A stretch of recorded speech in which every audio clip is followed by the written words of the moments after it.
from Elijah about Ahab. 3 years passed, and he's still alive. And I imagine he's up there in that dining room eating those herbs out of that little vineyard where he'd killed Naboth and taking his little vineyard. Nothing happened to us. That prophet said the dogs were going to lick my blood, and I'm still alive 3 years later. But I guarantee you this. I guarantee you that all those 3 years, there was never time that Ahab heard a dog bark that he didn't jump. And it said, not only you, but also your wife, she's going to die.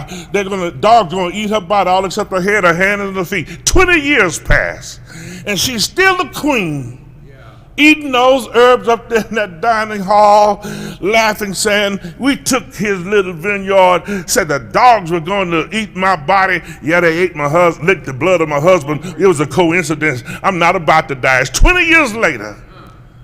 God has Jehu ordained as the king. He said, the responsibility I'm giving you is to take vengeance on the house of Ahab for the death of Naboth. Jehu went down there, they pitched her down on the ground. Her body burst, she'd put on all of her makeup and her lipstick and her jewelry and told the unit to throw her down. They pitched her up and threw her down on the pavement. He ran over her with his chariot and went back in and sat down to eat. He said, wait a minute. We can't leave the queen out there in the streets. Let's go out there and bury her. His men went out there to bury her.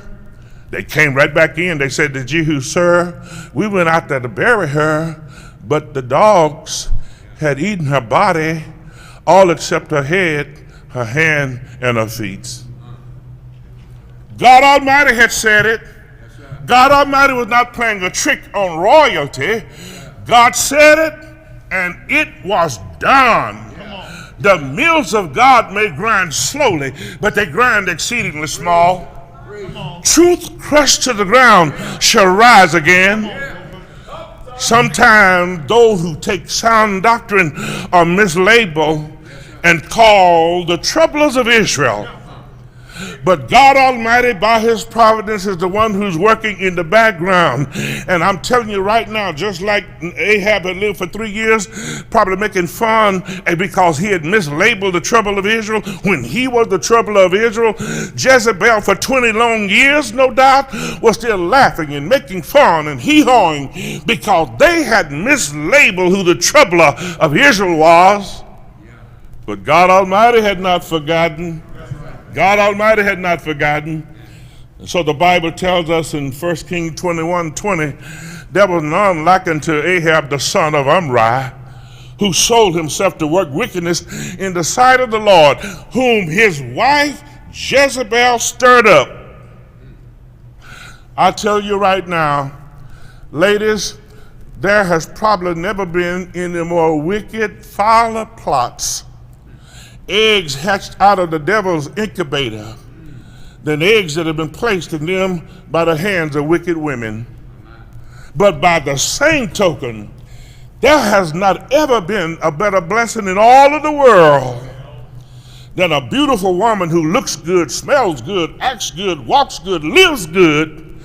She's an asset from God and for her man.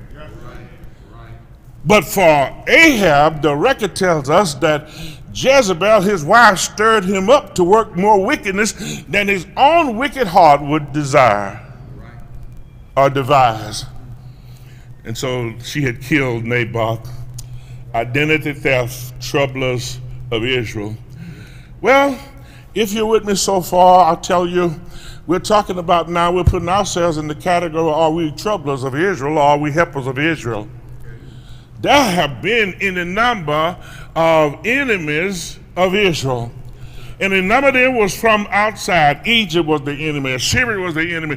Syria, the Philistines, Hittites, Edomites, Moabites, Amalekites, Midianites, and all the other ites were enemies from the outside of God's people for years and years and years.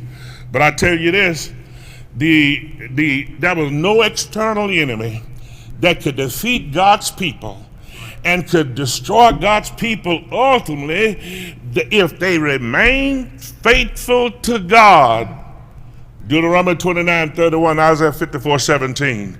That's why it is important, no matter how you are labeled, the key is to stay faithful to God, because we are untouchable by God. We're part of an unmovable and unshakable kingdom. But you got to keep your hand in God's hand. That's what Elijah understood and recognized. Their greatest troublers, they were really not from the outside, though. The greatest troublers of Israel was right from the inside. You read Jeremiah chapter 23, and you'll see that over and over again. Their main problem was from the inside. Oh, I know sometimes we think that our biggest troublers and difficulties are on the outside. Oh, no, no, no, no, no. The largest problem we have is on the inside. Israel had any number of troubles on the inside, internal. There was Aaron.